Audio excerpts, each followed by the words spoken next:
Usa ka pagtuo, usa ka tingog, usa ka katawhan.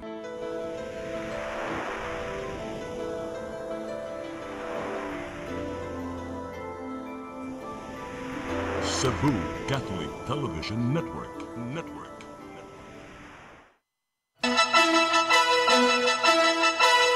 Uluhan sa mga balita sa Serie 47. Pag-abot sa mga automated counting machines gato sa tag-sa mga presinto, bantay sarado sa kapulisan. Ginuunay mong hapsay ang final testing and sealing sa makina bisan sa mga gagmayng kakulian. Eleksyon sa bag-ong Santo Papa dito sa Vatican City, giatangan na lukop kalibutan. Tulo ka mga lalaki nabtan sa kapulisan nga nagrambol tungod lang sa gugma sa kababay. Ang ending, pulo silang nangapriso. Sugbo, Kabisayan ug Mindanao, Pilipinas ug sa katawhan. Kutob sa maabot sa tong Sibya sa tibuok kalibutan maayong hapon. Live kita karon sa CCTN Channel 47 ug kini ang tulumanon sa nagunang kasayuran nga ngay natong masayran. Tulumanon sa patas nga mga balita ug opinyon. Sa ngalan ni Dennis Tabar, ako si Danica Cabales. Kini ang Serie 47.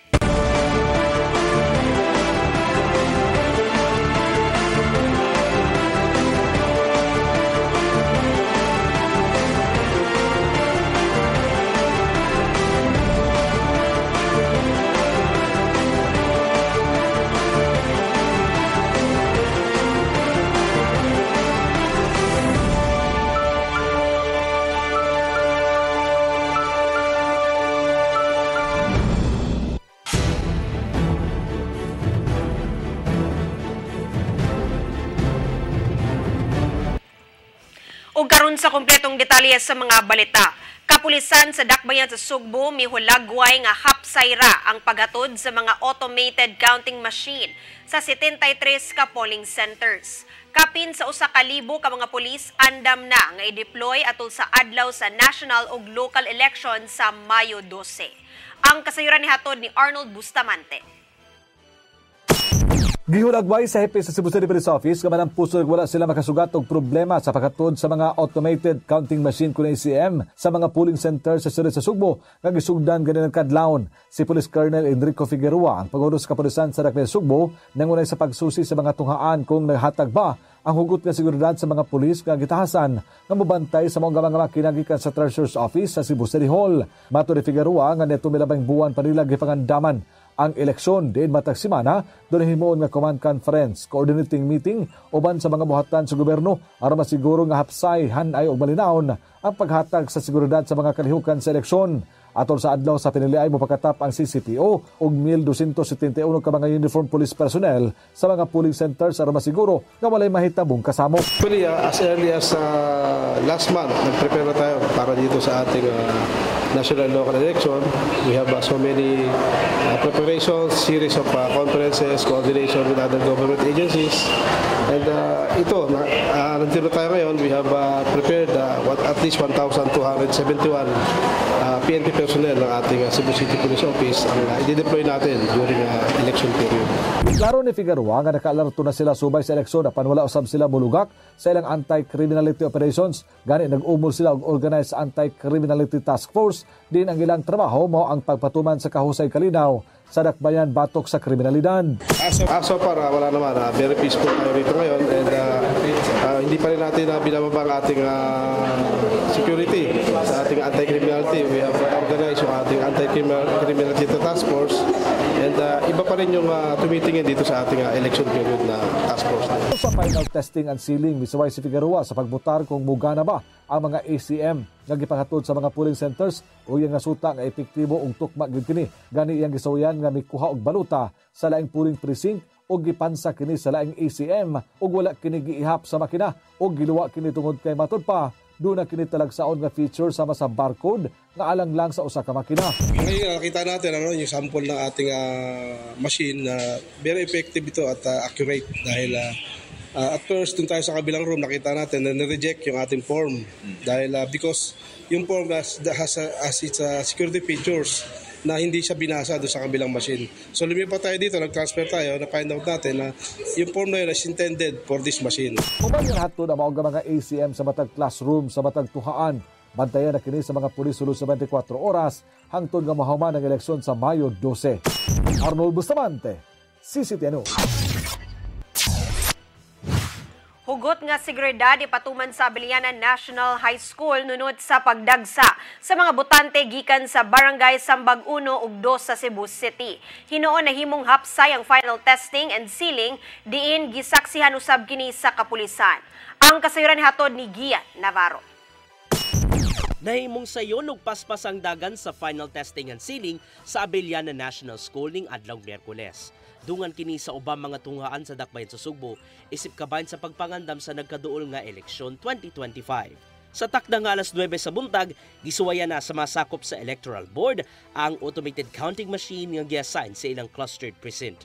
Sama na lang ning clustered precinct 279 diin gawas sa mga poll watchers, apil usab sa mga misaksi ang mga sakop sa Cebu City Police Office. Gibantayan sa mga ana sa sulod ang matag prosesong gibuhat sa matag sakop sa Electoral Board. Gikan kini sa pag-operate sa ACM, shading ug pagpasulod sa balota hangtod na sa pagpagawas na sa mga resulta. Hinuon, maayo ang nimong dagan sa pagtesting. Kutob na sa pag-re-zero sa ACM aron masiguro nga andam na. So kanang listo na mo, mana mo ang technician diri assign si Mark nga kung naay mga problema gani sa amuang machine, pagka-trouble siya anytime from ongoing na mga operation, mutawag namin niya. Narami contact number niya, sila po dapat contact namo kung in case na mo ka ng kuhan. Human nga nagipos og selyado ang mga gamit. Gidala na dayon sa conference room sa principal's office aron pabantayan sa masakop sa kapulisan. Gipasabot sa principal nilang si Evelyn Pialago nga gwardyado sa masakop sa kapulisan ang storage area sa ACM. Mga clustered precincts apil na ang mismong palibot sa eskwelahan. Kaya ng panahon na mag-abot ang libuan ka mga botante gikan sa barangays Sambag 1 ug Sambag 2. So ang ACM na po ibalik yun na to dire sa office.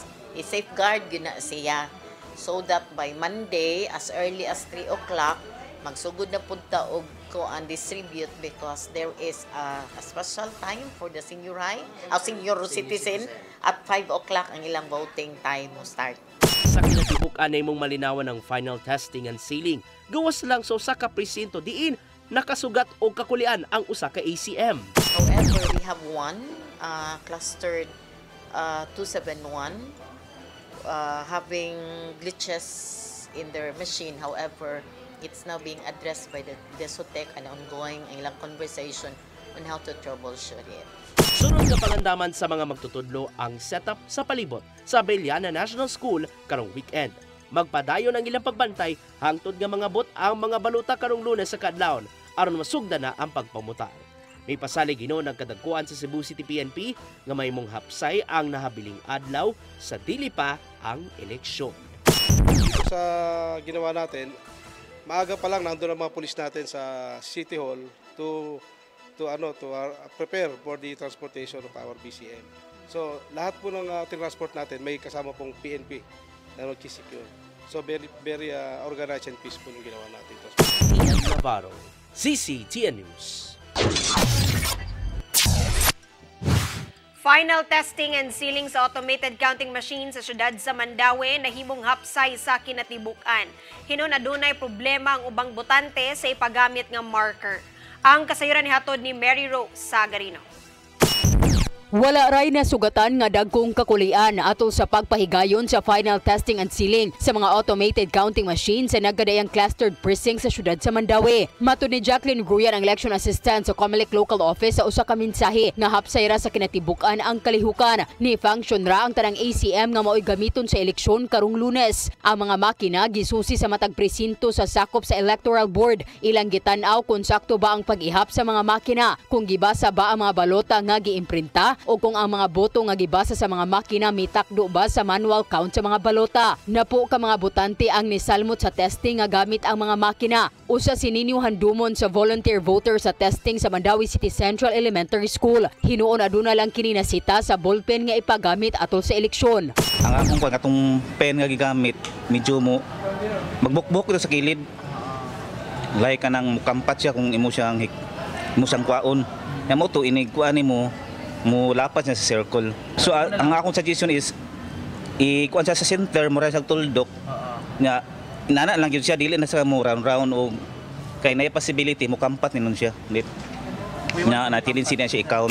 Ang Mandawi City Central Elementary School ni padayag usab sa ilan ng kaandam sa eleksyon sa Lunes o gaduna na gipatuman nga mga lakang aron masayon sa mga butante. Hilabi na kini mao ang labing dako nga voting center sa syudad. Observe mo wala siya na sunod ang mga rooms tungod kay ang naay mga room nga naay mga senior citizen. Gibutang na mo sila sa mas accessible nga lugar. So dool ra gid sila sa Igdayng Saka. And for the mura o mga signages where we need to kanang print signages, extra signages for the kanang voters nga mas makita nila bahasa sila. Tulo ka barangay ang mubutar sa tunghaan naglakip sa sentro, Cambaro ug alang-alang.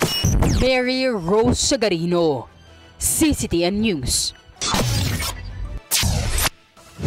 Usa ka partido sa Dakbayan sa Lapu-Lapu nagbutang og mga watchers sa duha ka mga polling centers aron nga magbantay sa automated counting machines. Butang kini nga wa mapangandami sa kapulisan maong wa una kini nila gipasulod hangtod ni hatag og pagtugot ang COMELEC officer.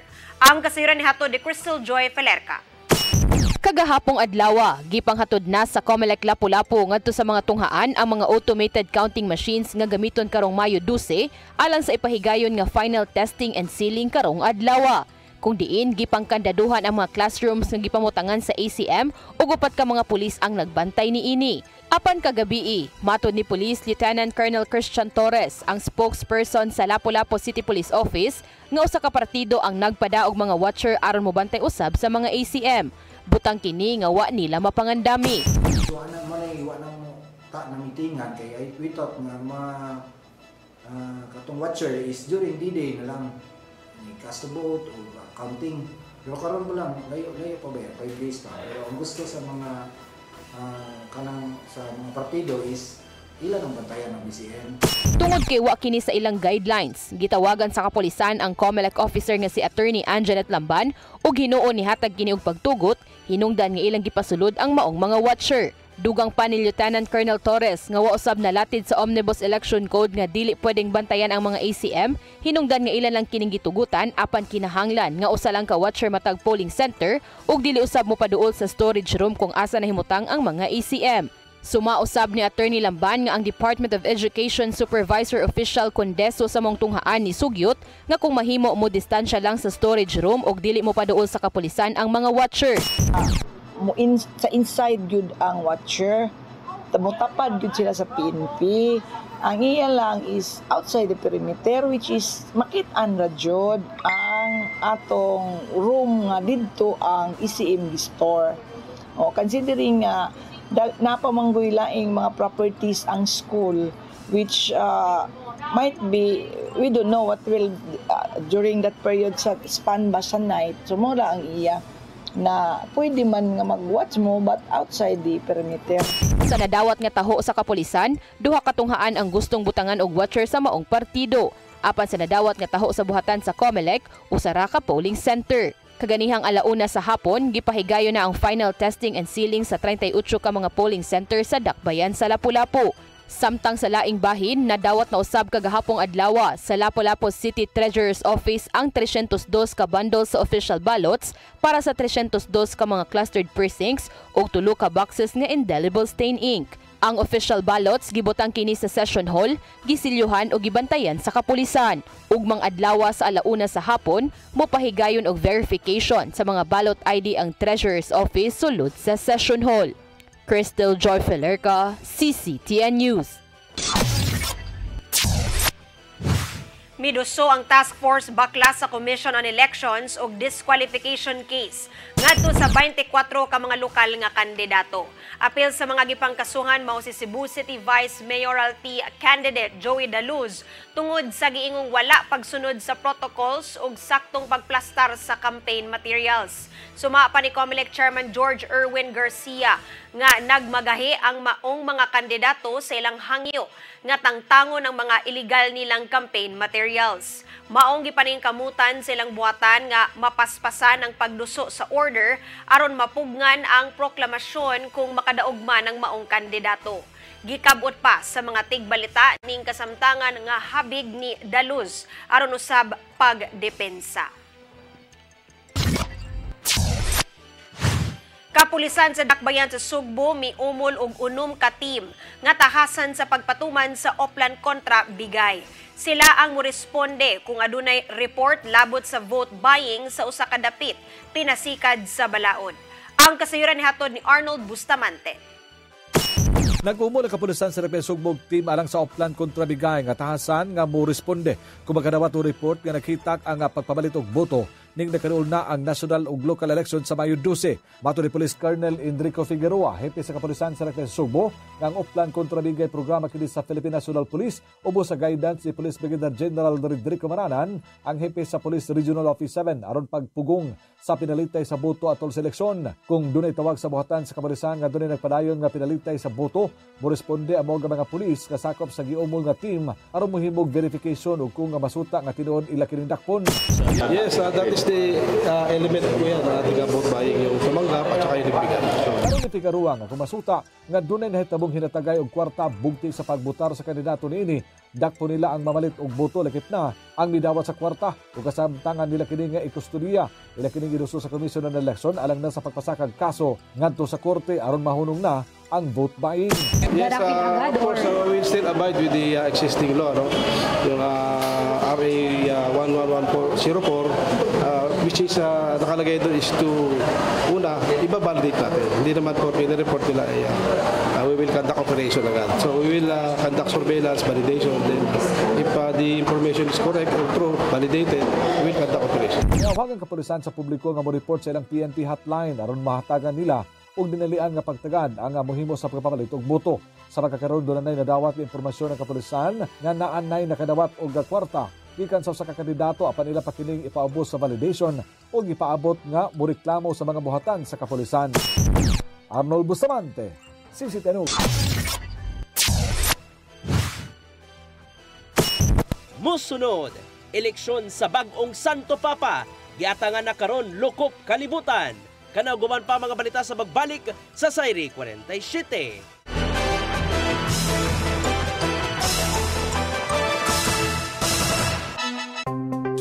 Discover the beauty of the Philippines.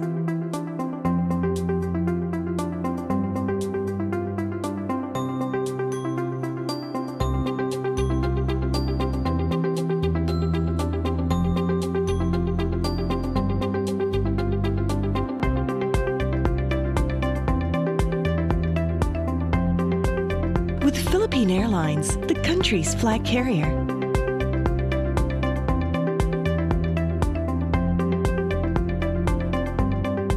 The airline that lets you feel the warmth of the nation.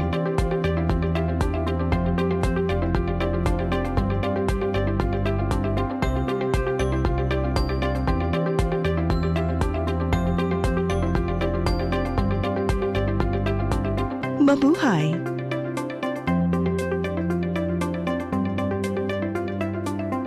It's my joy to serve. Number 32 sa balota, Joy Pesquera. Maayong panggobyerno, dili mangawat sa gobyerno. Re-elect Joy Pesquera. Number 32 sa balota. Joy Pesquera. Kaiba sa mga politiko, matagal nang ginagawa ni Ariel Querubin ang ipaglaban tayo. Kahit sariling buhay inaalay. Ngayon, iba ang laban. Pero tuloy ang misyon ni Ariel Querubin, ang ipaglaban tayo. Kung medalya ang sukatan at hindi pera, si Ariel Querubin ang ating bayani na karapat-dapat sa Senado. Pag may Ariel Querubin sa Senado, may bayani tayo sigurado. Ang kinabuhi, puno sa hagit. Sugpil na ka, Dria! Ay, pag-inarte! Dita ka! Puno sa pangutana.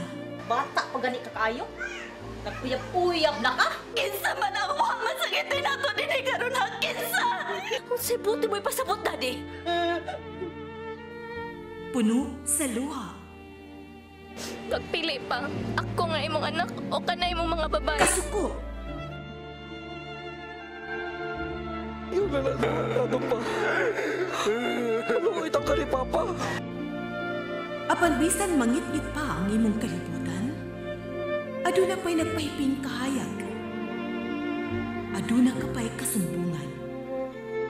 Mga laman, hanap na. Dear Tatay, tunog na unlod na. Nganong waylaing paagi aron masabtan nato ang Biblia. Kinahanglan nga doon natay relasyon kang Hesus. Hangtod sa layan natong panaguban, daghang salamat. Shalom. Tunog na unlod na. Di siya kumutuog na Ginoo. Luma ko na ng bata da. Nangita lagi ni gatas. Kasabot ka, akong ipakuha.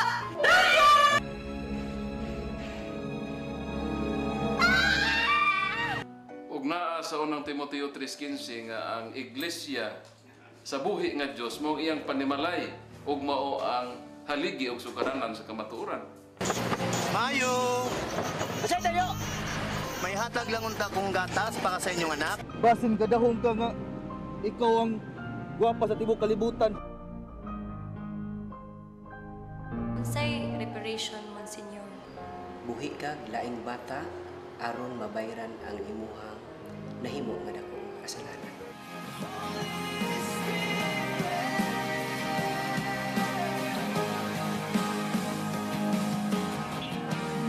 Daghan ka nato ang nagduda kung doon na bagay Ginoo o wala. Apan ang Biblia nag-ingon nga atong dawaton pinagi sa pagtuo ang kamaturan nga doon ay Ginoo. Sa Hebreo 11:6 nag-ingon, walay makapahimot sa Dios kung walay pagtuo. I came for you. I came for you. Holy Spirit.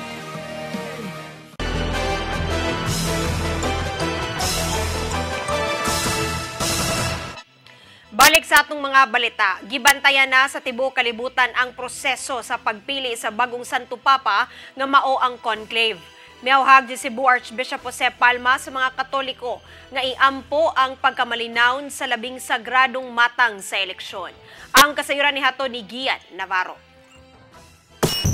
Nag-atang na ang 1.4 bilyones ka mga Katoliko lukop kalibutan sa mamahimong proseso sa pagpili sa bag-ong Santo Papa nga mao ang conclave.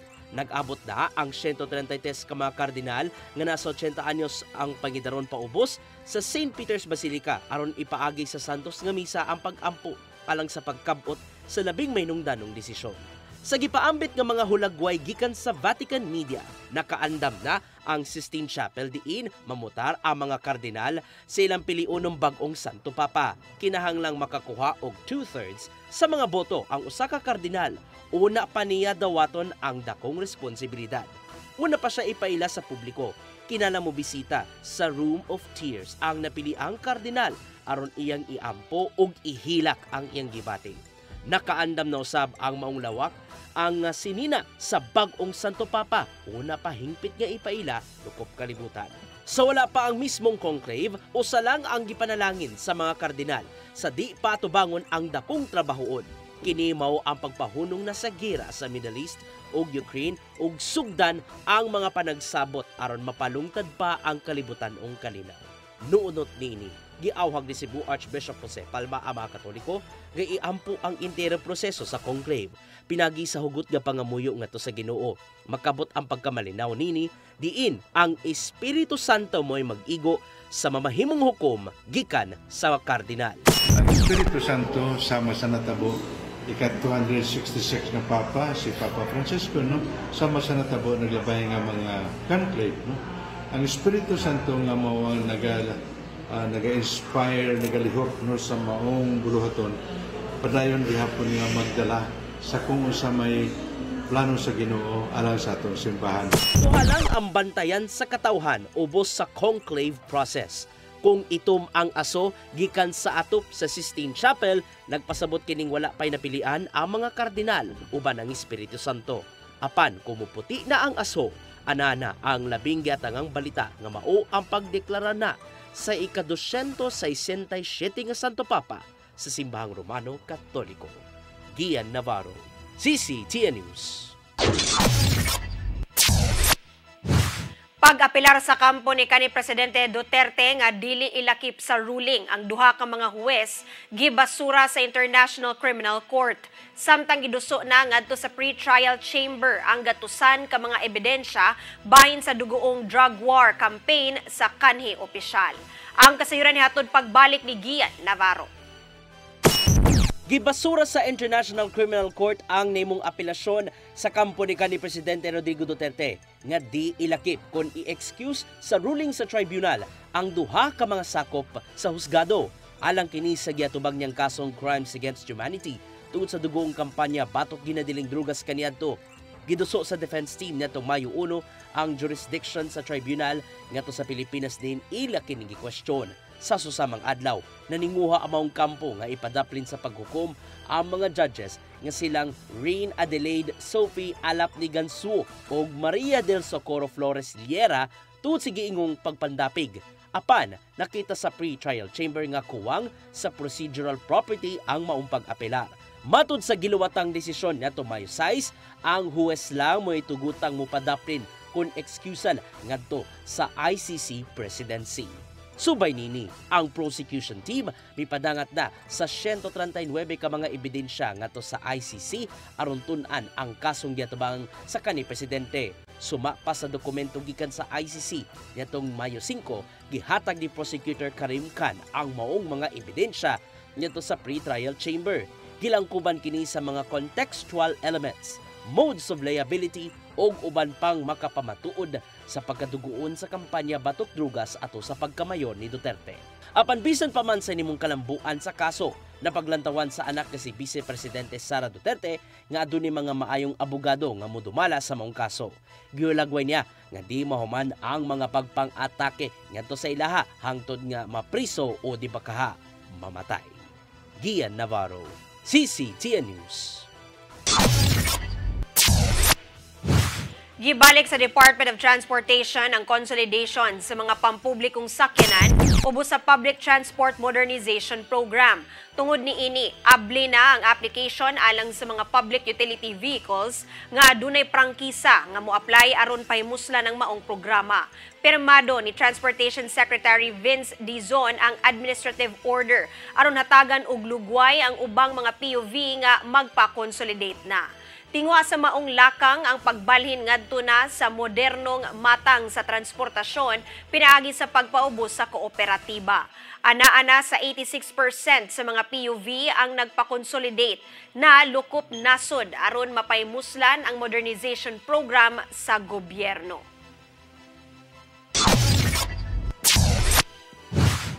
Nakuha na ang 5 ka mga impounded nga sakyanan sukad sa pagsugod sa amnesty program sa syudad sa Mandawi ni adtong Mayo 2. Matod ni Hil Rituya, ang Pangulo sa Traffic Enforcement Agency of Mandawi kun team, nga daghan ang nibisita sa buhatan nagpangutana kabahin sa amnestiya. Matod ni ini nga pipila unta ang gustong mukuha sa ilang na-impound nga sakyanan sa pagtuo nga 1,000 lang ang bayran.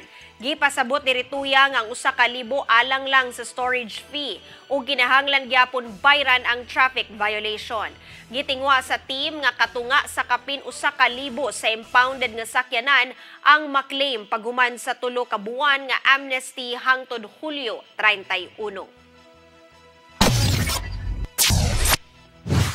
Sa laing balita, walay iro ang nipaubos sa euthanasia gikan sa ilang impounding area sa Dakbayan sa Sugbo sa unang quarter ning tuiga. Tungod kini sa gipatumang programa sa DVMF nga mao ang pagpakapon o pagpamakuna sa mga iro nga libod suroy. Ang kasayuran hatod ni Mary Rose Sagarino. Gitaho sa Cebu City Department of Veterinary Medicine and Fisheries kawalay irong na impound nga gipaubo sa euthanasia kon mercy killing gikan Enero hangtod Marso ning tuiga. Tungod kini sa gipalig-o nilang catch, neuter, vaccinate ug return kon CNVR program sa ilang buhatan. Gipasabot sa pangu sa buhatan nga si Doktora Alice Utlang nga daghan hinuong mga iro ang na-impound apan gipaubos na lang sa ilang alternatibong paagi. Gituyo ang CNVR program aron kalikayan nga magtinakdanay sa stress og sakit ang mga iro sa impounding area kung ugaling magdasok na sila. Pinaagi sa pagpakapon o pagpamakuna sa mga nahipos nga iro, malinaw nila kining ipabuhi o kalikayang mo grabe pa ang ilang kinaiya. Maong nagkaanam na og gamay ang mga iro nga gipaubo sa euthanasia. Itandi sa miaging tuig din 184 ka mga iro ang mipaubos niini. Gikan Enero hangtod Marso ning tuiga, ana sa 255 ka mga iro ang gipabuhi sa DVMF pinaagi sa pagpakapon o pagpamakuna. Dugang paning utlang nga pinaagi sa maong proseso, lauman ang maayong panlawas sa mga iro, inay nga mabutang sa risgo tungod sa ilang pagka-agresibo. Mary Rose Sagarino, CCTN News. Musunod, tulo ka mga lalaki naabdan sa kapulisan nga nagrambol tungod lang sa gugma sa usa ka babae. Pulo sinon silang nangapriso. Kana uguman pa mga balita sa magbalik sa Sayri 47.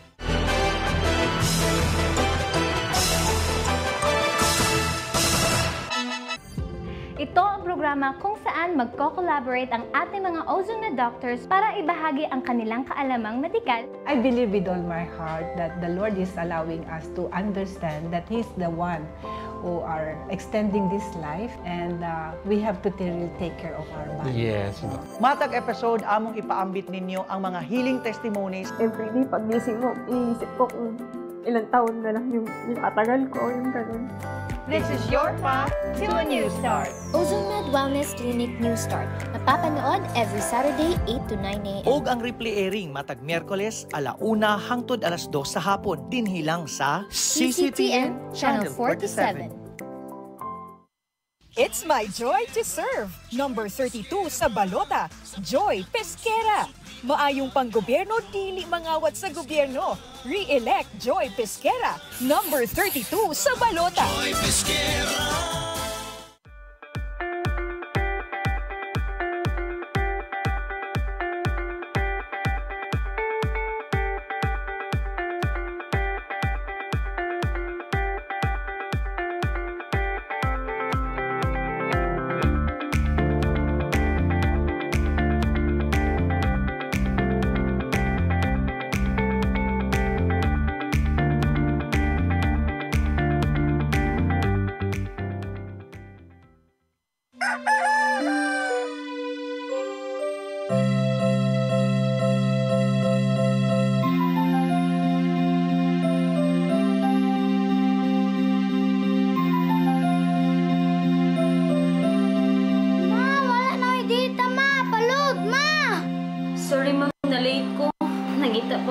Para internet sa kong anak, ma'am.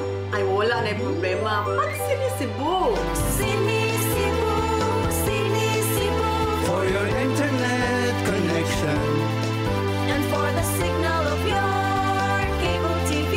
So fast and straight, the transmission to your home. Sinisibu! Sinisibu, Sinisibu. Offers you to have fiber optics.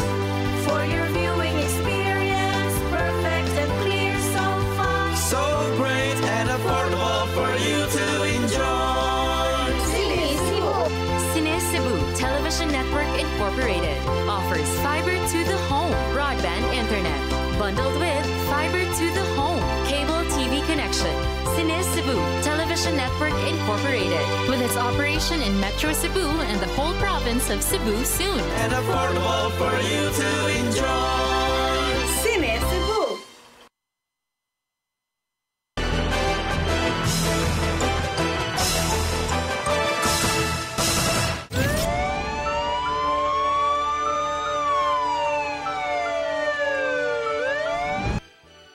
Balik sa atong mga balita, tulo ka mga lalaki ug usa ka babae gipang sikop sa kapulisan human nagrambol tungod lang sa inilugay sa gugma. Dili hinuon maayo ang ending sa ilang love story kay pulos ng gipang kasuhan. Ang kasayuran hatod ni Gian Navarro. Pulos nagabalhog sa prisuhan sa Carbon Police Station ang tulo ka lalaki ug usa ka babae human nagrambol sa Barangay Ermita, syudad sa Sugbo. Nag-inilugay na ng panahona silang Doydoy Hinivisa, Randy Mabia ug Joseph Delfin. Pulos mga hingkod ang panuigon aron makuha ang kasing-kasing sa 54 anyos nga babae nga taguon sa pangalang Lani. Matud sa kapulisan nga nakainom silang upat na ng panahona apan nagkagrabe hinuon ang pag-inilugay hangtod nga nisangpot na sa pagsinumbagay. Si Lani na mismo ang niuwang sa tulo niya ng panahona. Tungod nini, naabtan sila sa kapulisan o gipangsikop ni noon sila. Apan sa diyang gipangrikisan na sila, nakuhaan si Hinivisa og usa ka 38 nga kalibre sa armas og duha ka bala niini. Sigo ni Hinivisa nga ang hinungdan silang panag-away tungod sa selos, sanglit silang tulo, pulos na kagusto kang alias Lani. Gibot yung gidoy-doy nga nahigugman na siya ni Lani kay kanunay kining makig-uban kung mag-inom. Buotan usab ni apan wala siya magtuo nga silang Randy ug Joseph mo'y nagtinguha usab nga makauyab sa mong babae. Nambiyan na good. Sige na dolo lagi tagday inom tawag na uwa. Nambiyan na butan kay ba di manapat. Lasyon sa tawag sa lalaki ba. Hindi mo na imong gikaibgan niya. Oo.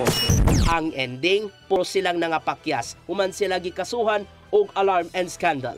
Mag-atubang usab si Hinivisa og kasong illegal possession of firearms og kalapasan sa Comelec gun ban. Ian Navarro, CCTN News. Usa ka fetus nga gibanabanang unom ngadto sa 7 ka buwan nakaplagan sa basurahan sa Lapu-Lapu City. Usa ka garbage collector sa lokal nga kagamahanan ang nakakita niini atol sa ilang pagpangolekta sa basura. Ang kasayuran hatod ni Crystal Joy Felerca. Gibanabanang unom ngadto sa 7 ka buwan nga fetus ang napalgan sa basurahan sa sitio Chamba-Chamba, Barangay Pusok, Lapu-Lapu City, alas 7:20 kagabi. Usa ka garbage collector sa solid waste sa LGU Lapu-Lapu nga si Ronnie Balani, 35 anyos, ang nakakita niini. Base sa investigasyon sa kapulisan, naanda na sa mong garbage collector nga sa dili pa niya hakuton ang mga basura padung sa truck, iya usa kining kaykayon kung aduna pa bay ma-recycle. Hinungdan nga iyang napalgan ang maong fetus. Giputos kini sa plastic o gibutang sa karton. Matod ni Police Lieutenant Colonel Christian Torres, ang spokesperson sa Lapu-Lapu City Police Office, nga posibleng dili na kini bag-ong na anak tungod kay wa na kini inunlan. Atong gitan na considering wala man gud ang inunlan sa bata. Meaning to say wala to siya gipanganak diha-diha dayon kay kung namatay siya sa paggawas dapat na ang inunlan sa bata, pero kato is pure rin siya bata. Manang atong gipatanaw pa sa naroon siya sa kulinarya. For possible atong ma-determine o pila na siya oras namatay or na tawag ni siya, gawas ulit siya, kayo siya namatay. Apan dugang sa spokesperson nga posibleng dili pa kini dugay nga namatay tungod kay wa pa kini nanimaho. Wa pa usab sila'y CCTV nga nakuha aron ta makatabang sa investigasyon tungod kay ang mga CCTV sa mong dapit wa na makatutok sa basurahan. Usa sa gitan-aw sa kapulisan nga posibleng sa maong dapit lang nagpuyo ang inahan niini tungod kay kuyog sa bata nga gilabay aduna usab mga dilata nga bag-o lang giablihan. Gibutyag usab ni Lieutenant Colonel Torres nga kung mailhan ang inahan sa maong fetus, pwede siyang mapasakaan og kasong infanticide. Crystal Joy Felerca, CCTN News. Gikompleto na sa syudad sa Mandawi ang resulta sa investigasyon kabahin sa request sa pagputol sa buli. May numdumang niadtong Abril 1 natumba ang dakong buli sa Barangay Ibabaw Estancia diin nahagsa og nikutlo sa kinabuhi sa 6 anyos nga batang lalaki. Nasayran nga adunay letter request miagi pang tuig kabahin sa pagputol sa kahoy apan wala hatagi og aksyon. Gitinguha nga sulod karong semanaha makahatag na og rekomendasyon ang investigating team.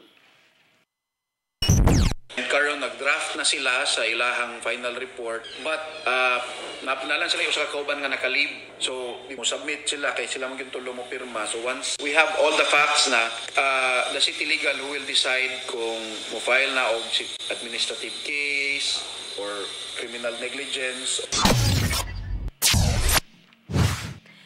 Mao kadto naglangkob sa atong mga balita sa Saire 47. Sa ngalan ni Dennis Tabar, ako si Danica Caballes. Hangtod ugma sa inyong paboritong tulumanon. Saire 47.